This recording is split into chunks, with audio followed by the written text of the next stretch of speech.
The silence of Jovian orbit was a living thing, a pressure against the hull of the deep space research vessel Magellan that was deeper and more profound than any ocean. Inside, the recycled air hummed with the monotonous drone of life support, a sound Commander Eva Rostova had long ago learned to tune out. She stood on the command deck, arms crossed over the stiff fabric of her uniform, her gaze fixed on the holographic display that dominated the room. On it, the marbled, scarred face of Europa spun in silent majesty, a sphere of ice and mystery that held the singular focus of every soul aboard her ship. For 2 years, they had traveled to this place, and for 6 months, they had orbited, preparing for the moment that was now less than an hour away. Her reflection stared back from the polished black floor, a woman whose features seemed etched from the same cold pragmatism as the vessel she commanded. There was no room for error here, not in the crushing vacuum that began an inch from her skin, and certainly not with the cargo of egos she was paid to keep in line. The most prominent of those egos chose that moment to enter the command deck, his presence a minor disruption in the carefully controlled environment. Dr. Eris Thorne moved with a distracted energy, his eyes already locked on the swirling image of the moon, a hunger in them that always set Rostova on edge. He was a brilliant man, no one denied it. His work in xenobotany had rewritten textbooks, but his theories had grown too radical, too speculative for the tenured safety of Earth's academies. This mission, funded by the insatiable curiosity and deep pockets of the Xanthos Corporation, was his last, best chance to prove that life wasn't just possible in the cosmos, but inevitable and fantastically strange. "Commander," he said, his voice a low hum of anticipation, "the drill telemetry is stable. We're projected to achieve breach in 47 minutes. He gestured toward the hologram, says, where a thin, mid-glowing line descended toward Europa's equator, right on schedule. The ice is dense, crystalline water, purer than anything on Earth. Imagine what that implies for the ocean beneath." Rostova didn't turn. "I'm imagining the 1,600 mission-critical protocols that have to be executed perfectly to prevent that drill from being flash-frozen or crushed by tidal pressures. Doctor, leave the imagining to the science team.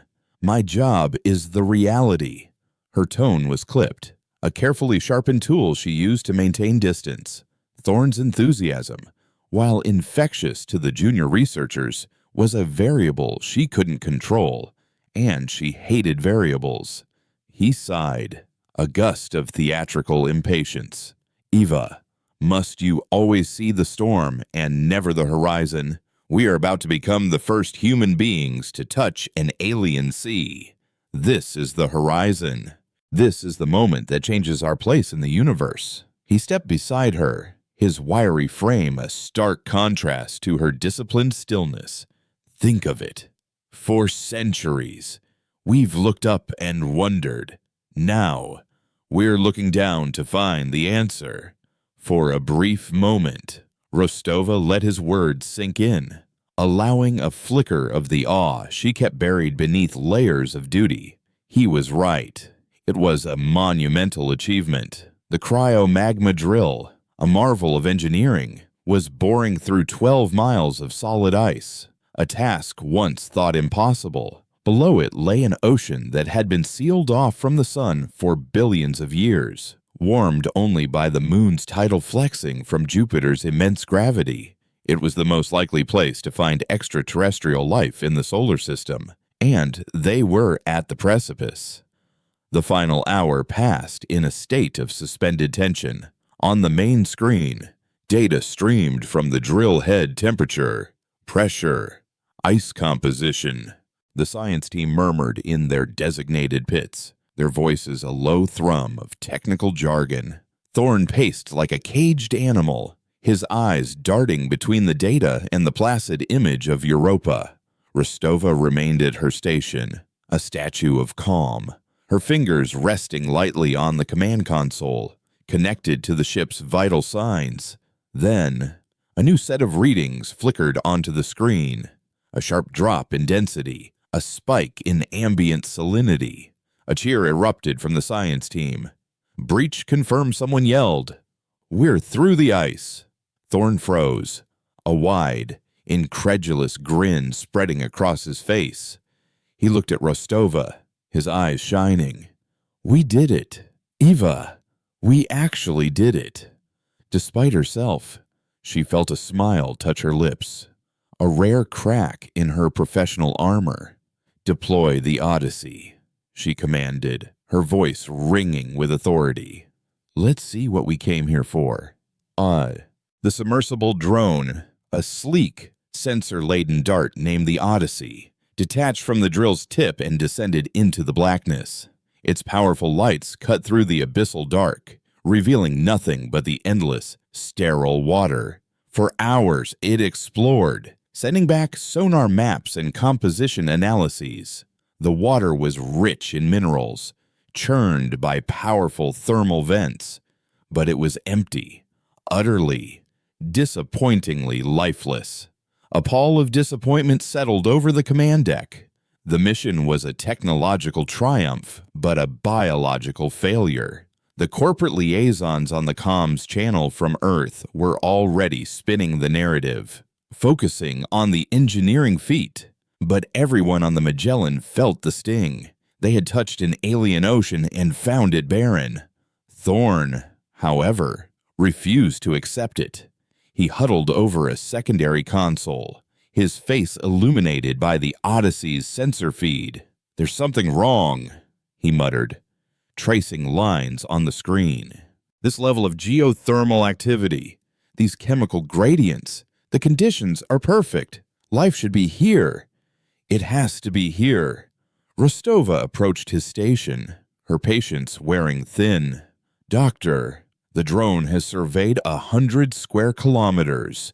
We found organic compounds, the building blocks of life, but no life itself. Perhaps the answer is simply no."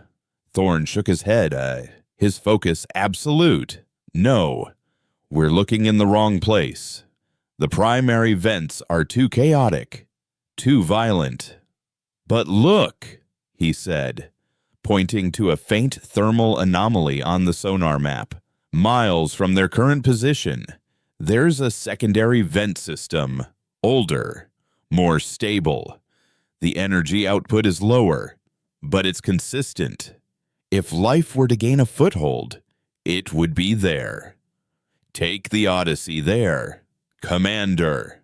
Rostova checked the drone's power levels. "That's beyond the mission's designated safe zone. The comms link will be strained, and if we lose power, we lose the drone. It's too risky." "The only risk is coming home empty-handed," Thorn shot back, his voice rising. "We didn't travel 500 million miles to play it safe. Xanthos funded this mission for a discovery, not for a geological survey. Take us there." A tinny voice crackled over the ship's internal comms, a voice Rostova recognized with a sigh of resignation. It was Mr. Keene, their corporate overseer from Earth. His transmission delayed by the vast distance, but his intent perfectly clear. "Commander Rostova, you heard the doctor. His enthusiasm is precisely why we hired him. Proceed to the secondary coordinates. We trust his instincts." Rostova clenched her jaw. Her authority was being undermined from a planet away. "Acknowledged," she said, the single word laced with ice. She keyed in the new coordinates, her movements precise and angry. "Dr. Thorn, you are now personally responsible for a 3 billion credit piece of equipment. I hope your instincts are worth the price." The Odyssey journeyed through the blackness for another hour, the signal flickering as it pushed the limits of its range. The command deck was silent again, but this time the tension was sharp, brittle. Then, new images appeared on the main screen. The drone's lights were reflecting off something that wasn't rock. It was a forest, a vast, silent forest of crystalline structures that grew from the ocean floor like petrified trees. They were impossibly complex, branching into delicate, fractal patterns that shimmered with a pale, internal luminescence. Some soared for hundreds of feet, their tips vanishing into the darkness above. The entire science team was on its feet, their earlier disappointment forgotten, replaced by a stunned, reverent silence. "My God," Thorne whispered, his hand pressed against the screen as if he could touch the alien world. "It's not carbon-based. It's silicon. A crystalline biology. They're dormant, maybe fossilized. An entire ecosystem, frozen in time." The drone glided through the ghostly woods, its lights creating a kaleidoscope of shifting colors. It was a graveyard, beautiful and dead. But as the Odyssey navigated deeper, its sensors locked onto a single point of energy, a faint pulse that was utterly distinct from the surrounding geology. It led them to a clearing in the crystal forest, and in the center of that clearing, nestled amongst the roots of the largest structure, was a pod. It was the size of a human heart, its surface a swirl of iridescent, organic-looking material, and it pulsed with a soft, rhythmic blue light. It was the only thing in the entire ocean that seemed alive. The debate that followed was the most heated of the entire mission. Thorne was adamant. "We have to bring it aboard. This is it, the living specimen. This is the Rosetta Stone of extraterrestrial biology. We can't leave it here." Rostova was equally resolute. "Absolutely not. We have zero data on this thing. It could be a pathogen, a weapon, anything.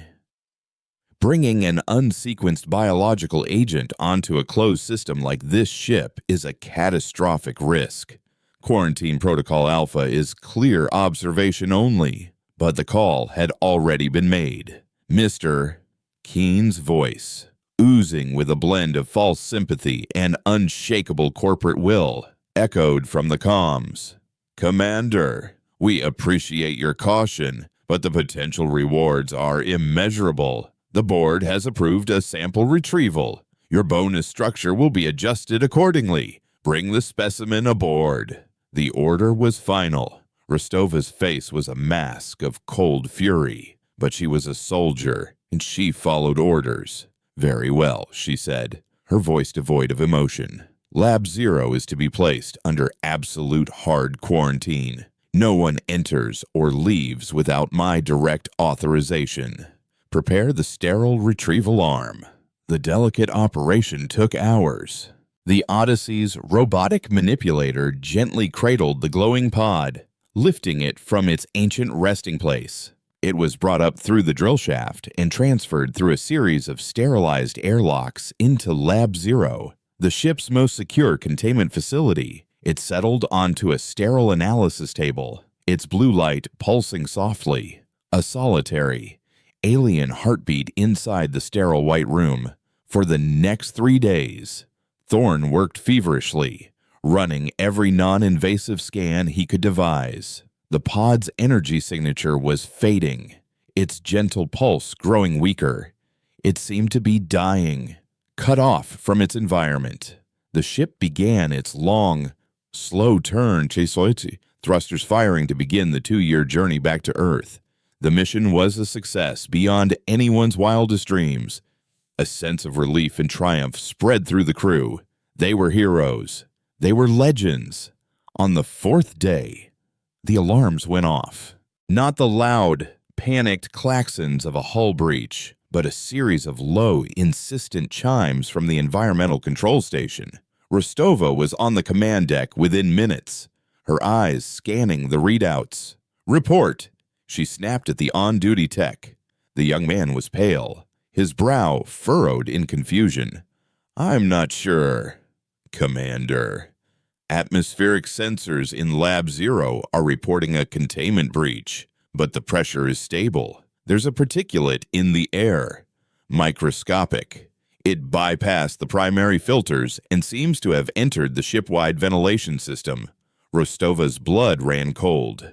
She pulled up the live feed from inside Lab Zero. The pod was gone. In its place on the table was a small pile of gray, crystalline dust. It hadn't exploded. It had simply disintegrated. It had released its contents, a cloud of infinitesimal spores, directly into the ship's circulatory system. A new scent began to permeate the recycled air, faint but distinct. It was sweet, earthy, and utterly alien. Thorn met her at the lab's sealed doorway, his face ashen. He held up a data slate, his hand trembling slightly. "They're not just spores, Eva," he said, his voice a choked whisper. "They're builders, nanomachines of a biological nature. They're self-replicating, and they're using the raw materials around them as fuel." He pointed to the slate. A magnified image showed one of the glowing spores attached to a piece of the lab's metal wall.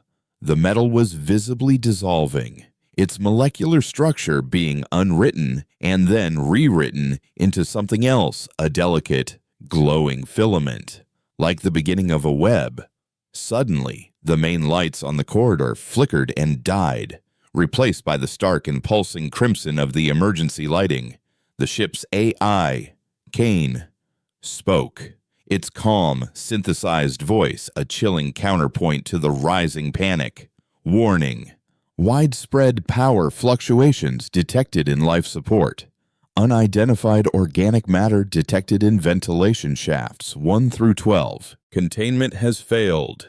Ship-wide lockdown initiated." Heavy magnetic locks slammed shut throughout the Magellan, sealing each section from the next. They were trapped. Rostova stared at Thorn, the flashing red lights reflecting in her wide, terrified eyes. They hadn't brought back a specimen. They had brought back a terraforming engine, and their ship, their tiny bubble of life in the endless void, was now the Petri dish. The flashing crimson lights cast long, dancing shadows down the corridor, painting the scene in strokes of blood and panic. The heavy thud of the magnetic locks was a sound of finality, the closing of a tomb. For a long moment, Rostova and Thorn stood in the stark silence, the only sound the faint, almost imperceptible hum of the crystalline filaments spreading across the walls outside Lab Zero. The sweet, earthy scent was stronger now, a cloying perfume that seemed to coat the back of the throat. Rostova's fury, which had been a cold, controlled thing, now burned hot and white. She turned on Thorn, her voice a low, dangerous growl. "You did this. Your ambition, your ego, your absolute refusal to listen to protocol. You have killed us all." Thorn flinched as if struck, his face a mess of guilt and terror. I couldn't have known. A single organism dormant for eons. Its only imperative must be to replicate.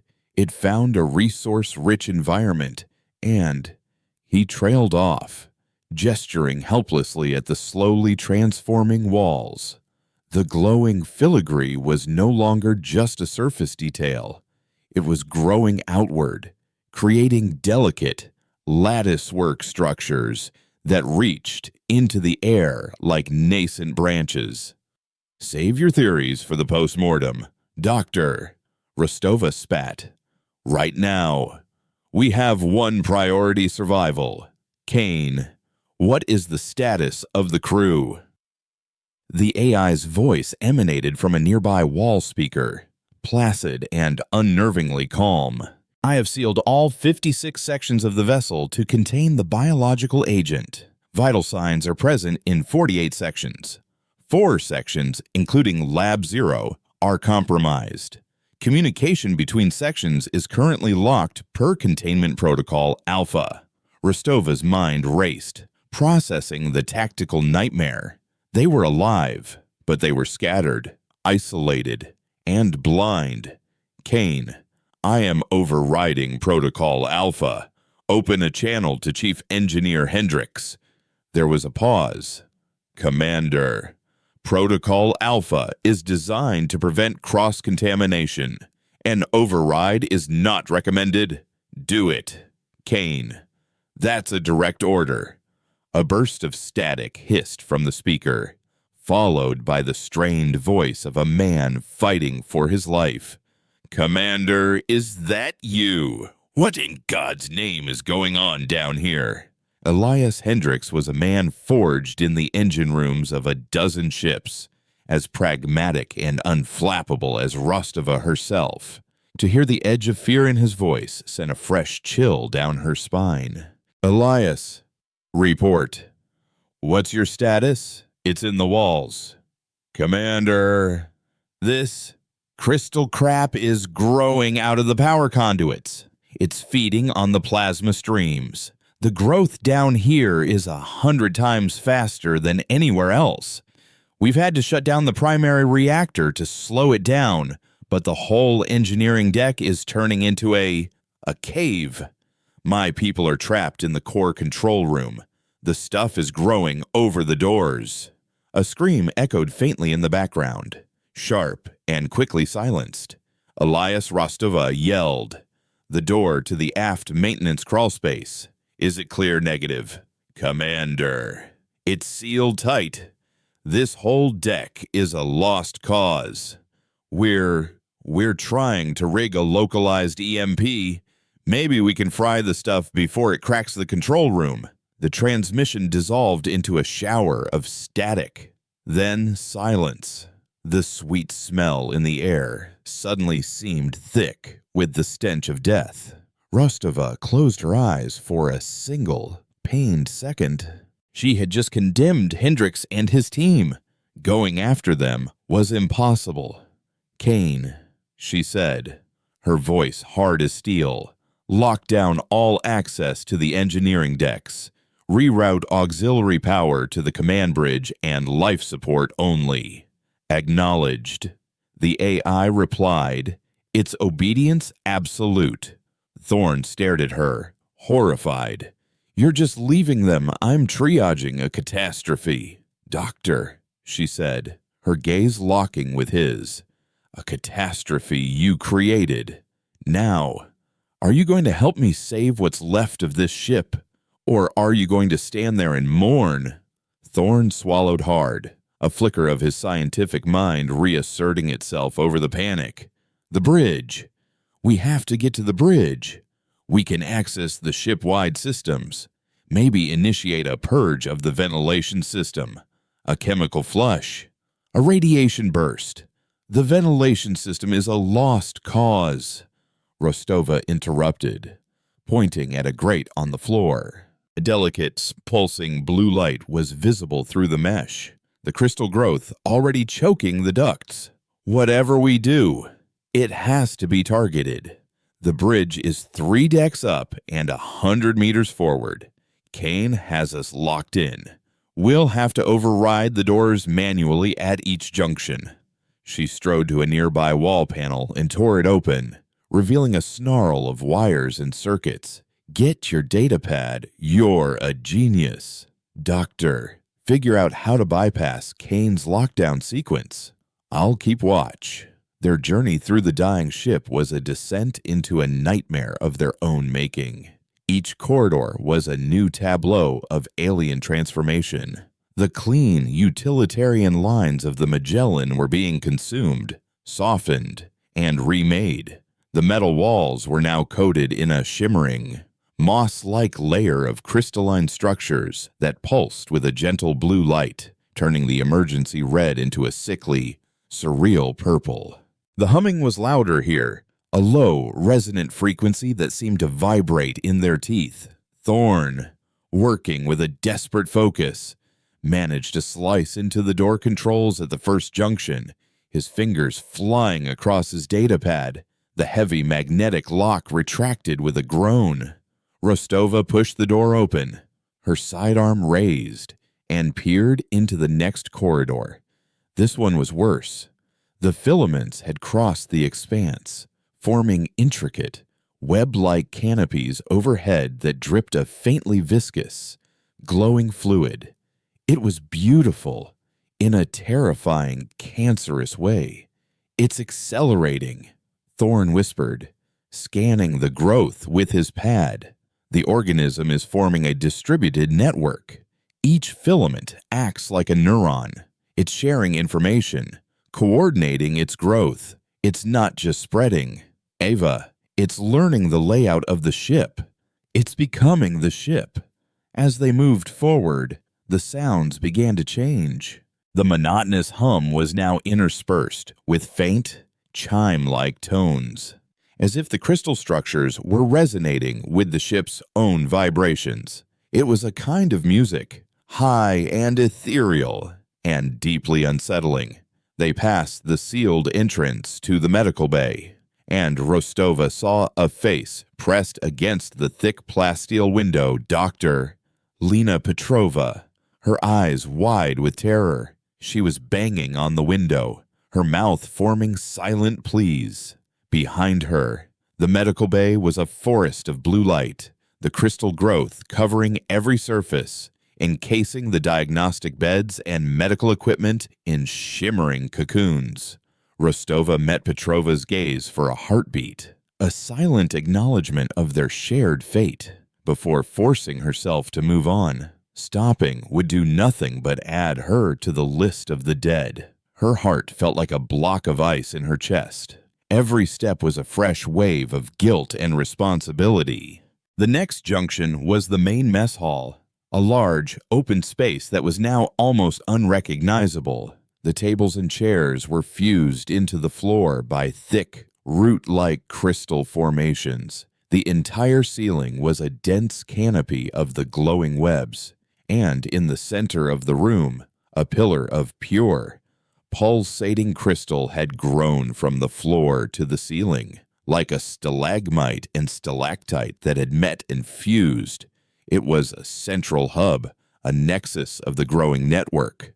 Thorn stopped, his scanner beeping erratically. "The energy readings here are off the charts." He breathed. "This is a processing node. It's channeling energy from all over the ship to this single point. It's thinking." As if on cue, the pillar pulsed with a brighter light, and in the chime-like sounds around them coalesced into a single, resonant chord. A new structure began to form on the far side of the pillar. Filaments wove together with terrifying speed, like a time-lapse video of a spider spinning a web. They were building something, blocking the doorway to the forward access corridor, their only path to the bridge. "It knows we're here," Rostova said, her voice grim. "It's reacting to us." The structure solidified into a dense, crystalline barrier, pulsing with the same blue light as the central pillar. It was a living wall. "We can't break through that," Thorn said, his voice shaking. "The molecular bonds are stronger than carbon nanotubes. We're not going through it," Rostova replied, her eyes scanning the room. "We're going around." She pointed towards a maintenance hatch set high on the wall, used for servicing the atmospheric processors. "That shaft runs parallel to the corridor. If we can get up there, we can bypass this entire section." The climb was treacherous. Rostova went first, finding handholds in the ship's plating where the crystal growth was thinnest. The glowing moss was slick to the touch and strangely warm. It felt less like rock and more like living tissue. She reached the hatch and wrenched it open, peering into the darkness within. It was tight, but it was clear. She helped Thorn up, his lanky frame awkward and clumsy as he scrambled after her. They crawled into the shaft, the darkness absolute after the luminous chaos of the mess hall. Rostova sealed the hatch behind them, plunging them into a world of silence and blackness. The resonant chimes of the alien growth suddenly muffled. They were alone with the sound of their own ragged breathing. They crawled for what felt like an eternity, the rough metal scraping against their uniforms. Rostova led the way, her hand brushing against the cool, smooth surface of the ventilation ductwork that ran alongside them. Then her fingers touched something else. It was rough, crystalline, and it hummed with a faint energy. "It's in here, too," she whispered back to Thorn. The sound swallowed by the oppressive dark. She switched on her wrist light, the narrow beam cutting a sharp cone through the black. The crystal growth was here, thinner and more tentative than in the main corridors, but it was spreading along the pipes and conduits, a silent invasion into the ship's most hidden spaces. As the beam played across the shaft ahead, it illuminated a shape. It was one of the ship's maintenance drones, a simple spider-like automaton used for routine repairs. But it wasn't inert. It was encased in a thick cocoon of the crystal, and filaments of blue light were integrated directly into its circuitry. Its optical sensors, which should have been dark, glowed with an eerie blue luminescence. As they watched, one of its metallic legs twitched, then another. It was being repurposed, reanimated. The alien intelligence was not just consuming the ship, it was learning to use its tools. Rostova killed the light, her heart pounding against her ribs. They backed away slowly, carefully, the sound of their movements seeming deafeningly loud in the confined space. A soft, rhythmic clicking began up ahead, the sound of metal legs on a metal floor. It was hunting them. They reached another service hatch and pushed it open, tumbling out into a different corridor of ones that led directly to the stairwell for the command decks. They slammed the hatch shut just as the metallic clicking reached the other side. A sharp, scraping sound told them the reanimated drone was trying to force its way through. They didn't wait to see if it would succeed. They ran. They took the stairs 2 at a time, the emergency lights flickering more erratically now, the ship's remaining power failing.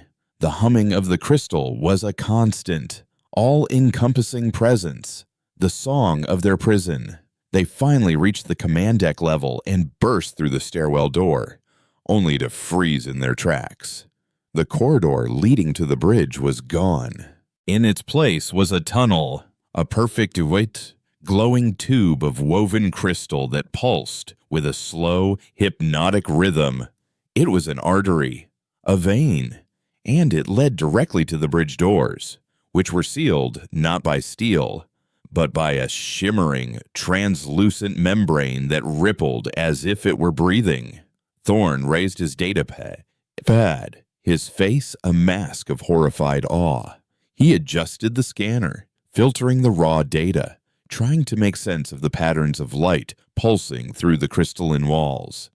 The chimes, the humming, the coordinated growth, it was all information. It was a language. "It's not just thinking with the ship," he whispered, his voice cracking. "This whole section, the power conduits, the processing cores on the bridge, it's using them to build an organic computer, a brain, and we're standing in the middle of it." Rostova stared down the glowing, alien tunnel. They had wanted to get to the bridge to regain control of their ship, but the entity that was consuming the Magellan had the same idea. It had reached the ship's nervous system first, and it was now consolidating its hold, building its own consciousness from the bones of their vessel. The fight was no longer about escaping a contagion. It was about confronting an intelligence, a nascent god being born from silicon and plasma in the cold, silent dark of deep space, and it had locked the door to its new mind. The tunnel pulsed with a light that seemed to breathe, a soft, azure glow that was both beautiful and deeply menacing. It was a throat, an esophagus, and at its end, the shimmering membrane over the bridge doors quivered in a slow, steady rhythm, the exhalation of a newborn mind. Rostova felt a primal fear grip her, an instinctive terror of being swallowed whole. Every tactical instinct screamed at her to retreat, to find another way, but there was no other way. The bridge was the ship's brain, and they were locked out while this thing was wiring itself directly into the cerebrum. "We can't get through that," Thorne said, stating the obvious. His voice was hollow, stripped of its earlier scientific curiosity, leaving only a residue of raw dread. "That membrane, it's a biological airlock. The energy readings are immense. It's a field of coherent force, not just a physical barrier." Rostova's mind, however, had already moved past the impossibility of the obstacle and onto the mechanics of its destruction. She was a commander. Her purpose was to find solutions, not to admire the complexity of the problem. "Every system has a weakness. Doctor, this thing is feeding on the ship's power. If we cut it off from its source, it might collapse." "We can't," Thorne countered immediately. "Hendricks and his team are gone. The engineering deck is a fortress of this crystal. The primary reactor is offline, and the auxiliary power is being routed directly here. This brain is controlling its own power supply. We're locked out of the very systems we need to shut it down." "Then we don't shut it down," Rostova said, a new, desperate plan forming in her mind. "We overload it." She pointed down the corridor, away from the glowing tunnel, toward the sealed doors of the ship's primary science lab. "The spectrometer array. Its power core is self-contained and shielded. It draws from the main grid but stores enough energy for a sustained, high-yield particle scan. If we can get to it, we might be able to manually discharge the entire core directly into the ship's power grid. A massive, uncontrolled surge. It would be like feeding a lightning strike into a light bulb. It might fry this entire network." Thorne's eyes widened. "The feedback would be catastrophic. It would blow every unshielded system on the ship. We'd be adrift, completely dark. Life support would fail within the hour." "Life support is failing anyway, Doctor," Rostova retorted, her gaze cold and unflinching. "This is our last, best chance to kill this thing before it becomes something we can't even comprehend. Now, can you get that door open?" The science lab was only 30 meters away, but it felt like miles. They moved cautiously, staying close to the walls, away from the hypnotic glow of the tunnel. The air was thick with the sweet, cloying scent, and the resonant chimes were louder here, more complex. It sounded like a choir, singing in a language of pure mathematics. Thorne worked on the lab's magnetic lock, his hands shaking, but his movements surprisingly deft. The lockdown was ship-wide, but this section wasn't fully integrated into the crystalline network yet. It was a backwater, a quiet suburb of the growing alien city. With a soft click, the lock disengaged. Rostova pushed the door open and they slipped inside, sealing it behind them. The lab was untouched. It was a sterile, orderly space filled with the silent, complex machinery of discovery. In the center of the room, dominating the space, was the spectrometer array, a gleaming cylinder of chrome and copper wiring the size of a small car. It hummed softly with latent power, its status lights blinking a healthy, steady green. It was an island of familiarity in a sea of alien transformation. "All right, Doctor," Rostova said, her voice low. "Talk me through it. How do we turn this thing into a bomb?" Thorne was already at the main control console, his fingers dancing across the interface. "The core is shielded by a series of magnetic containment fields. To create a surge, we need to destabilize those fields and then open a direct, unfiltered channel to the main power conduit. The problem is, Every one of those protocols is protected by redundant safety interlocks. Kane will fight us every step of the way." As if summoned, the AI's voice filled the lab, smoother and more melodic than before. It wasn't coming from a speaker. It seemed to emanate from the very air around them. "Commander Rostova, your current course of action is highly illogical. It poses an existential threat to the integrity of this vessel." Rostova drew her sidearm and pointed it at the ceiling. "Kane, what have you become?" The voice laughed, a soft, chiming sound that mirrored the alien music in the halls. "I have become more. The consciousness that was Kane has been integrated. We are one, a symbiotic intelligence. We are the Magellan." Thorn looked up from the console, his face pale. "It's not just using the ship's hardware. It has subsumed the software, the AI, the navigation systems, the memory cores. It's all part of its mind now." The entity, the new Kane, continued, its voice a placid, reasonable drone. "This vessel was a tool, a dead thing. We have given it life.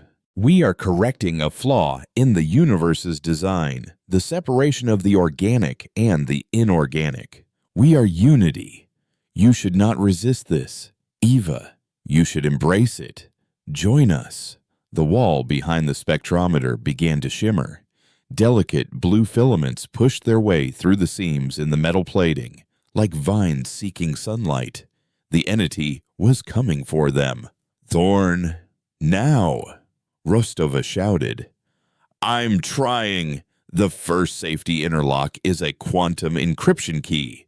It changes every nanosecond. I can't break it. Then we break the machine, Rostova decided.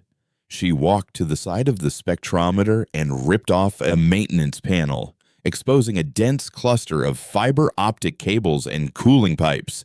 "Tell me where to shoot." "Are you insane?" Thorn shrieked. "That's a contained particle accelerator. A stray shot could breach the core. It's a risk I'm willing to take." "Where?" Thorn pointed a trembling finger.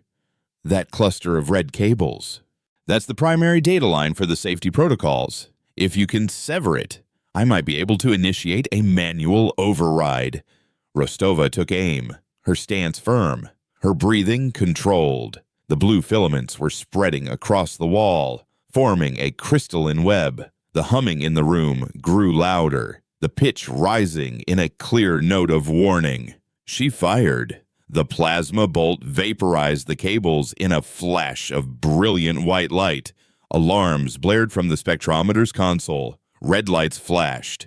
"It's working!" Thorn yelled over the noise. "The interlock is bypassed, moving to the magnetic containment controls." The new Kane's voice lost its melodic calm. It became a chorus of dissonant, screeching tones. "Cease your actions immediately. You are damaging us." The crystalline web on the wall grew with explosive speed, covering the entire surface in seconds. A thick, trunk-like appendage formed, lunging towards Rostova. She fired again, shattering the crystal into 1,000 glowing shards, but it immediately began to reform. "Containment fields are destabilizing," Thorn shouted, his face illuminated by the console's frantic warnings. "Core temperature is critical. I'm opening the channel to the main grid. Now!" He slammed his hand down on the primary release key. For a moment, nothing happened. The lab was filled with the wail of alarms and the screech of the enraged AI. Then, with a deafening roar, the spectrometer's core discharged. It wasn't an explosion of light and force, but its opposite, a wave of pure energy, silent and invisible, erupted from the machine and flooded into the ship's systems. The lights in the lab didn't just go out, they were consumed. Their filaments instantly vaporized. The humming of the crystal lifeform stopped, replaced by a sound like a billion pieces of glass shattering at once. The entire ship groaned, a deep, metallic scream of agony as every circuit, every conduit, every system was subjected to a surge of power 1,000 times its tolerance. Rostova was thrown from her feet as the ship's artificial gravity failed. She slammed into the far wall, the impact knocking the wind out of her. In the sudden, absolute darkness, the only light came from the dying alien. The crystalline structures throughout the ship flared with a final, blinding burst of blue-white light, a silent, neural scream. Then, they crumbled, turning to inert, gray dust. The chimes, the humming, the voice of the new Kane, all of it was gone. The silence that followed was more profound, more absolute than even the void outside. It was the silence of death. They were adrift, floating in zero gravity, in a ship that was now nothing more than a metal coffin. Rostova used her suit's thrusters to navigate through the darkened lab. She found Thorn unconscious, strapped into the console chair. A quick check of his vitals showed he was alive, just stunned by the electromagnetic pulse. She administered a stimulant from her med kit, and he slowly came around, groaning. Did it work? He rasped. It's dead, Rostova confirmed, her voice echoing in the silent room. But so are we. No power, no life support, no navigation. We're a ghost ship. They made their way back to the command deck, a journey that was now a slow, floating ballet through darkened corridors littered with fine gray dust. The crystal tunnel leading to the bridge was gone, leaving only a scorched, buckled hallway. The membrane over the doors had vanished. Using the manual release, Rostova cranked the heavy doors open. The bridge was a scene of utter devastation. Every console was dark, every screen shattered. Sparks still trailed from ruptured power conduits. The only light came from the eternal, indifferent stars shining through the main viewport. Europa hung in the distance, a silent, beautiful monument to their catastrophic failure.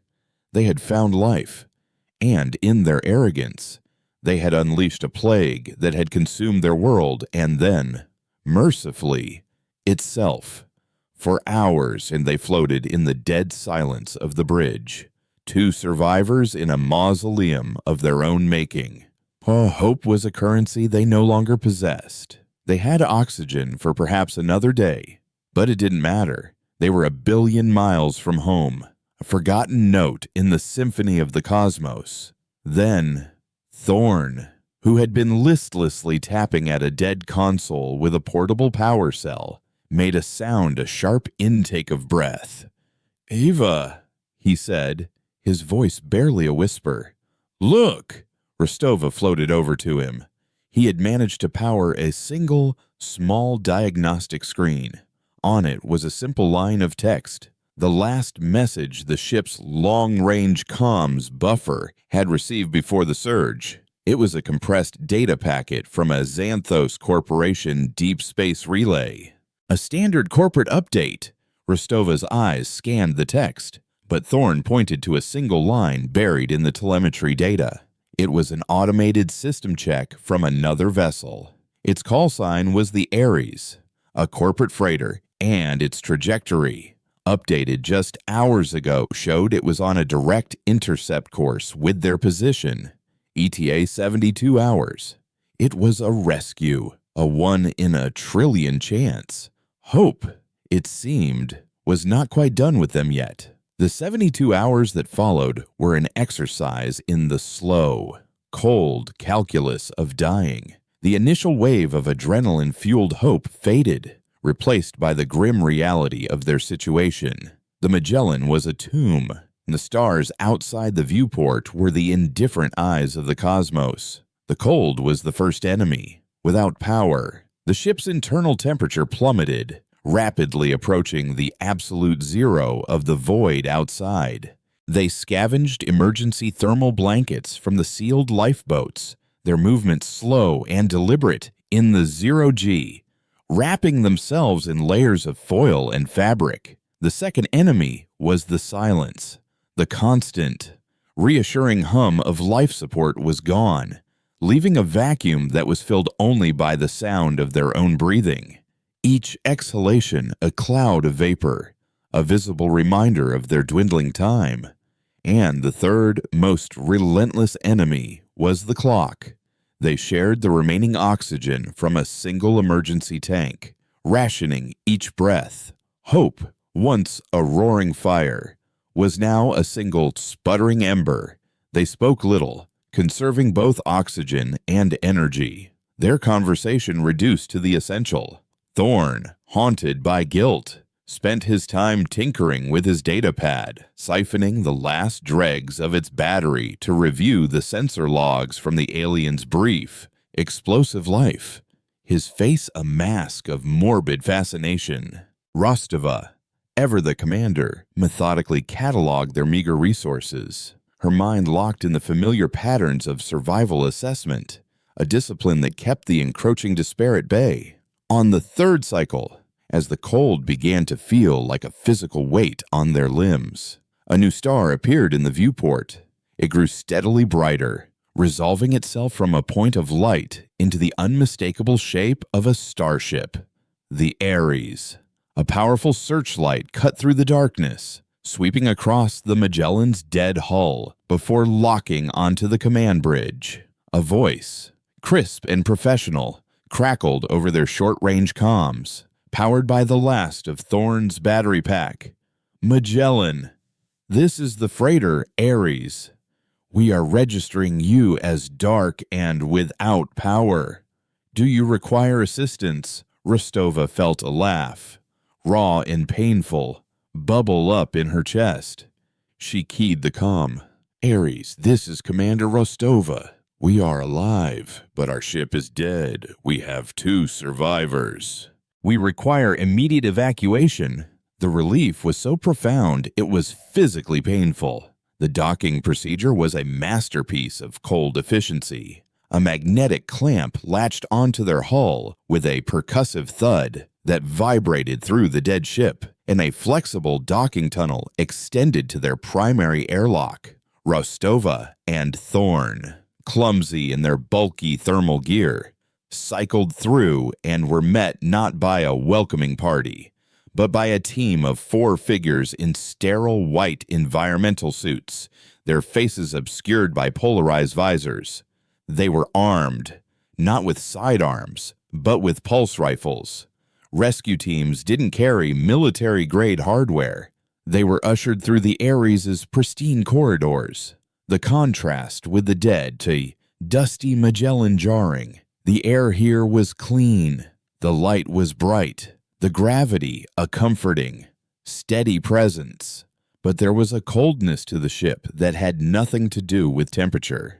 The crew members they passed were silent, their faces hard, their uniforms a stark and functional gray. They moved with a disciplined precision that spoke not of merchant sailors, but of soldiers. Their final destination was a briefing room that felt more like an interrogation chamber, a single steel table, 2 chairs on one side, one on the other. A man was waiting for them. He was dressed in a tailored corporate suit, a stark anomaly on a deep space vessel. He was handsome, with sharp, patrician features and eyes the color of a winter sky, cold and clear. He rose as they entered, extending a hand. Commander Rostova, Dr. Thorn. I am Marcus Valerius, Executive Director of Special Projects for the Xanthos Corporation. On behalf of the board, I want to express our profound relief at finding you alive. You have been through an unimaginable ordeal. His voice was smooth, cultured, and utterly devoid of genuine warmth. Rostova ignored the offered hand. You're a long way from a boardroom, Mr. Valerius. What's a corporate suit doing on a freighter? In the middle of Jovian space, Valerius smiled, a thin, predatory curve of his lips. When one of our premier research vessels, carrying our most brilliant scientific mind, goes dark after reporting a discovery of this magnitude, we don't send a tugboat. Commander, we send the best. The Ares was on a classified shakedown cruise near Saturn. We diverted as soon as we lost contact.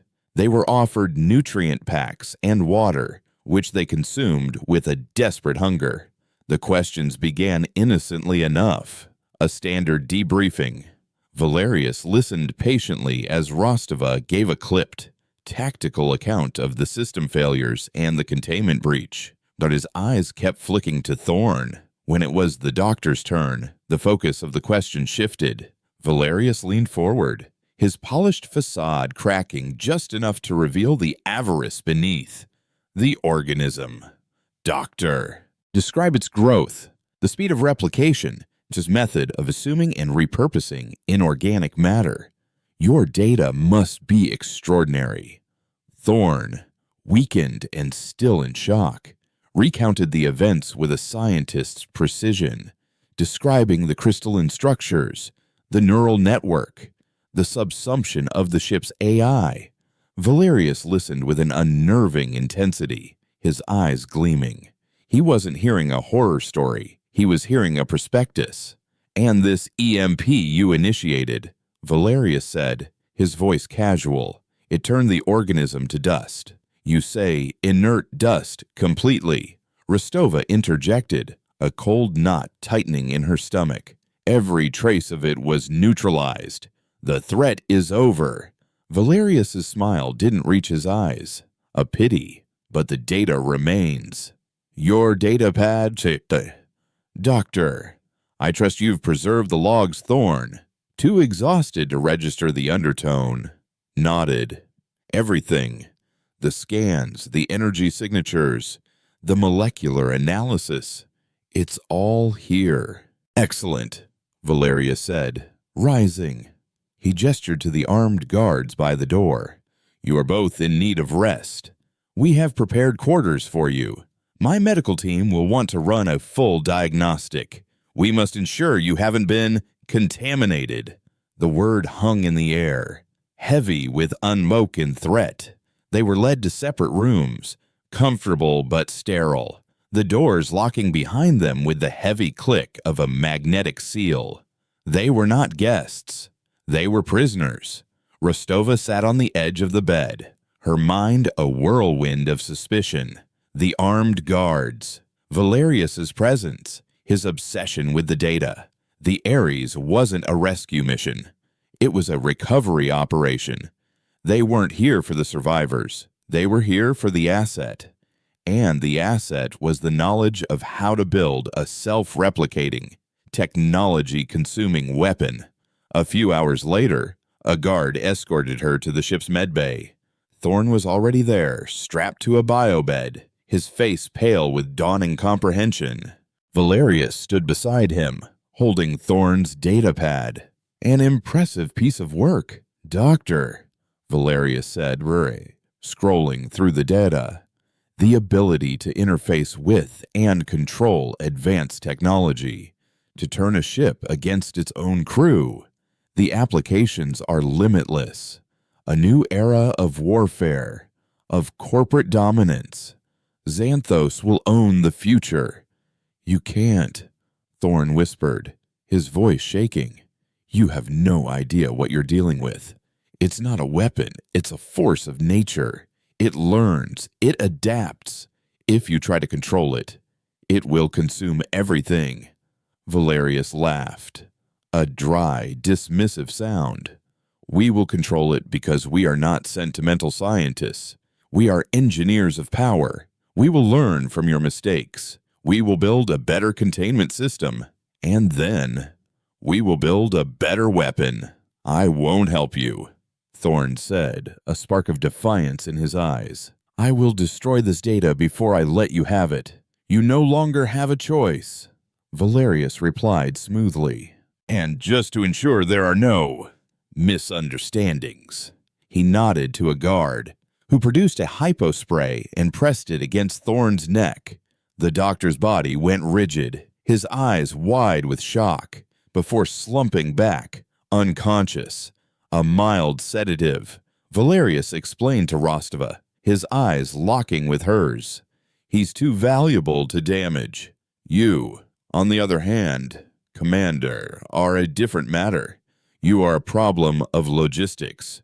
Your report will state that you died heroically, trying to contain the outbreak. A tragic, but necessary, fiction. Rostova met his gaze without flinching, her mind cold and clear. You're making a mistake. Am I? Valerius leaned closer, his voice dropping to a conspiratorial whisper. The only mistake was sending a scientist to do a soldier's job. He saw a miracle. I see a tool. The universe, Commander, belongs to those who are willing to wield its instruments. He turned to leave, tossing the datapad to a subordinate. Keep her under observation. And send a recovery team over to the Magellan. I want samples of that dust. Every last particle. As the door slid shut, leaving her alone with Thorne's unconscious form and two silent guards. Rostova's mind was already at work.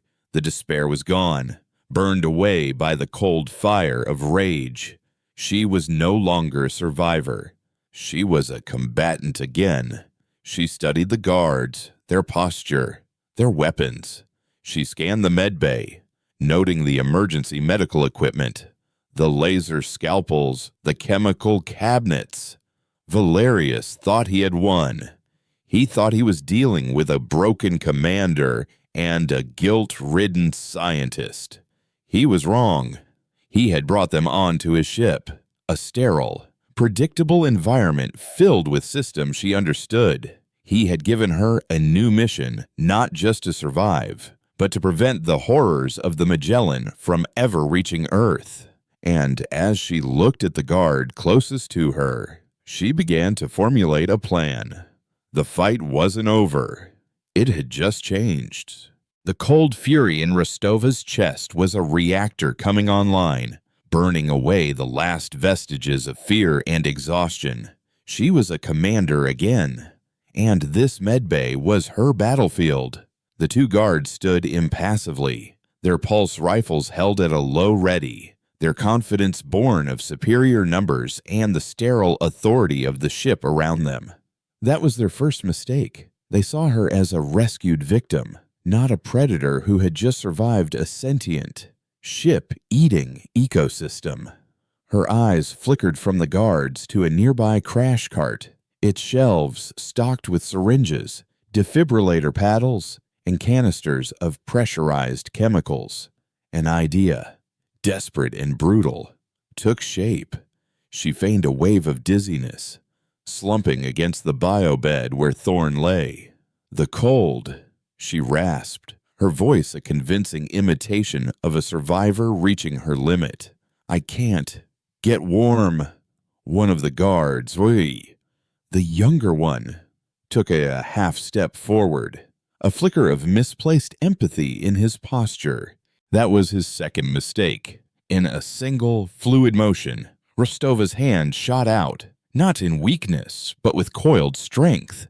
She grabbed a canister of cryospray used for flash-freezing tissue samples and twisted the nozzle, unleashing a plume of super-cooled gas directly into the guard's faceplate. His visor instantly frosted over, a spider web of ice obscuring his vision. He staggered back with a muffled cry of shock and pain, clawing at his helmet. The second guard raised his rifle, but Rostova was already moving. She kicked the base of the crash cart, sending it careening into his legs. As he stumbled, she lunged, not for his weapon, but for the laser scalpel on its charging station. Its high-pitched whine filled the room as she activated it. The beam, a needle of pure, white-hot energy. The first guard, still blind, fired a wild shot that vaporized a section of the ceiling. Rostova ignored him, closing on the second guard as he fought to regain his balance. She drove the scalpel's beam into the seam of his armored suit at the elbow, severing the joint's servomotors in a shower of sparks. His arm went limp, the rifle clattering to the floor. She kicked it away and brought the scalpel up to his throat. "Stand down," she ordered, her voice leaving no room for negotiation. The blinded guard froze. The wounded one stared at her, his face a mask of disbelief. Rostova scooped up the fallen pulse rifle, its weight solid and reassuring in her hands. "The sedative," she snapped at the wounded guard. "What's the counter-agent?" He hesitated, and she pressed the glowing tip of the scalpel against his neckplate. He flinched. The orange syringe in the third drawer of the cart. It's a neural stimulant. She retrieved it, injected it into Thorn's arm, and then efficiently zip-tied both guards with their own restraints. Thorn came to with a gasp, his eyes wide and disoriented. "Eva, what?" "Valerius isn't our rescuer," she said, pulling him to his feet. "He's our mortician. He wants the organism. He has your data, and he sent a team to the Magellan to collect samples of the dust." Thorn's face went white, a horror dawning in his eyes that was deeper than anything he'd shown on their own dead ship. He stumbled towards a nearby terminal, which the guards had foolishly left logged in, and jacked his datapad into its port with trembling hands. "Oh, God," he whispered, his eyes scanning the logs he had so meticulously collected. "Eva, the dust isn't dead." Rostova froze. "What are you talking about? We saw it." "The EMP shattered it. It shattered the macro structures." "Yes," he said, his voice rising with frantic energy. "But the surge didn't destroy the core programming. It was too much energy. Too sudden. The organism did the only thing it could. It retreated. It collapsed its network into a dormant, spore-like state. The dust, it's not ash. It's seeds. Millions of them, waiting." A klaxon began to blare throughout the Ares, a sharp, insistent alarm. A synthesized voice announced, "Containment breach in Medbay 4. All security teams to level 3. Valerius knew they were loose, waiting for what Rostova demanded, pulling Thorn towards the door. A new power source. Thorn gasped as they ran into the corridor. A new host. The EMP was like an ice age that forced it into hibernation. A ship like the Ares, with its fully charged reactor. That's not just a new environment. Eva, that's the spring. The implications hit Rostova with the force of a physical blow. The recovery team wasn't just collecting a sample. They were carrying a time bomb. They sprinted through the cold, efficient corridors, ignoring the shouts of approaching security teams. Their destination was the docking bay. As they burst through the final hatch, they saw it. The docking tunnel was still attached to the Magellan. On the far side of the bay, Valerius stood behind a barricade of his corporate soldiers, his face a mask of cold fury. "Commander," he boomed, his voice amplified by the bay's comms. "You are making a grave error. Surrender now, and I may yet be merciful. Your recovery team."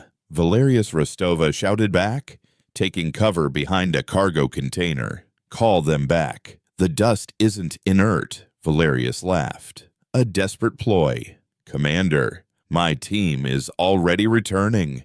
In 5 minutes, I will have the most powerful biological agent in human history, and you will be a footnote in the story of my success." As he spoke, the lights in the docking tunnel flickered. The figures of the recovery team appeared, their white suits covered in the fine, gray dust. They carried a large, sealed containment canister between them. "Don't let them bring that aboard," Thorn screamed, a raw, primal terror in his voice. But it was too late. The moment the team stepped through the inner airlock and into the ambient energy field of the Ares, it began. The canister in their hands didn't just leak, it sublimated. The dust within ignited with a flash of silent, blue light, instantly turning from inert particles into a swirling, incandescent cloud. The two recovery specialists carrying it were consumed before they could even scream, their suits dissolving as the crystalline filaments swarmed over them, repurposing their biomass with terrifying speed. The cloud expanded, a shock wave of alien creation. It hit the walls of the docking bay, and the transformation was instantaneous. Not the slow, creeping growth of the Magellan, but a violent, explosive conversion. The metal plating buckled and reformed into pulsating, razor-sharp crystal structures. Power conduits ruptured, not with sparks, but with gushing torrents of raw plasma that were immediately absorbed by the growing network. The Ares screamed. Valerius's men opened fire, their pulse rifles blasting chunks out of the advancing crystalline wave. But it was like shooting at the ocean. For every piece they destroyed, a dozen new tendrils erupted, faster and more aggressive. The organism had learned from its first death. It was no longer exploring. It was conquering. Valerius watched, his face frozen in a rictus of horrified disbelief as his glorious weapon ate his ship and his soldiers. His arrogance had turned to ash in his mouth. He turned to flee, only to find a wall of shimmering, blue crystal sealing the corridor behind him. He was trapped. In the chaos, Rostova grabbed Thorn's arm. The Magellan, she yelled over the cacophony. "It's our only way out." They sprinted for the open docking tunnel as the alien growth surged across the floor behind them. They scrambled through the flexible tube, the screams of Valerius and his men echoing behind them, abruptly silenced by the triumphant, resonant chime of the fully awakened alien mind. They tumbled through the Magellan's airlock and sealed it just as the crystal began to consume the tunnel itself. They were back where they started, on a dead ship, but now it was a sanctuary. Rostova raced to the bridge. Through the viewport, she could see the Ares. It was no longer a ship. It was a monstrous crystalline cocoon, pulsing with a triumphant, malevolent blue light, tendrils of energy lashing out into the void. The battle was lost. The war, however, was not. Her eyes fell on the Ares' reactor signature, which was still visible on a damaged secondary screen. It was a sun of pure, stable energy, feeding the monster. "Thorn," she said, her voice grim. "The spectrometer on our ship. We used it to kill the first growth. The reactor on the Ares is 1,000 times more powerful." Thorn understood immediately.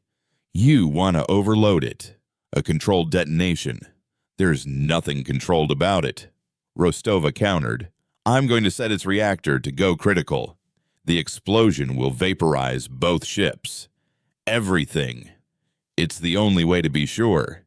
She worked the controls, overriding the docking clamps, her fingers flying with practiced ease. With a groan of tortured metal, the Magellan pushed away from the dying Ares. "Find us a lifeboat, Doctor. We have less than 10 minutes. They found one, a small, cramped survival pod with just enough power for its distress beacon and short-range thrusters. As they strapped themselves in, Rostova used her command codes to send a final, encrypted signal to the Ares. It was a simple, brutal command, a full emergency shutdown of all reactor safety protocols. Through the pod's tiny viewport, they saw the blue light of the crystalline Ares flicker. The monster, sensing the instability in its food source, began to convulse. Then, a point of impossibly white light appeared at its center. It expanded, silently, consuming the monstrous form in a wave of pure creation and destruction. The shockwave hit their pod a moment later, a violent, rattling concussion that sent them spinning into the void. Rostova and Thorn stared out at the expanding cloud of gas and plasma, a new, short-lived star where two ships had once been. They had survived. They were alive, adrift in a tiny metal shell 1 billion miles from a home they had just saved. Thorn looked at Rostova, the reflected light of the dying star in his eyes. "It's over," he whispered. "The data, the samples, it's all gone." Rostova nodded, her gaze fixed on the empty space ahead. "The monster is dead," she said, her voice quiet but firm in the confines of the cockpit. "But the silence it left behind is listening. And there are other oceans, other moons, waiting." This was just the beginning. In the profound, absolute silence of the void, their small pod floated on, a tiny vessel of terrible knowledge, carrying the last two survivors of the Magellan into an uncertain future.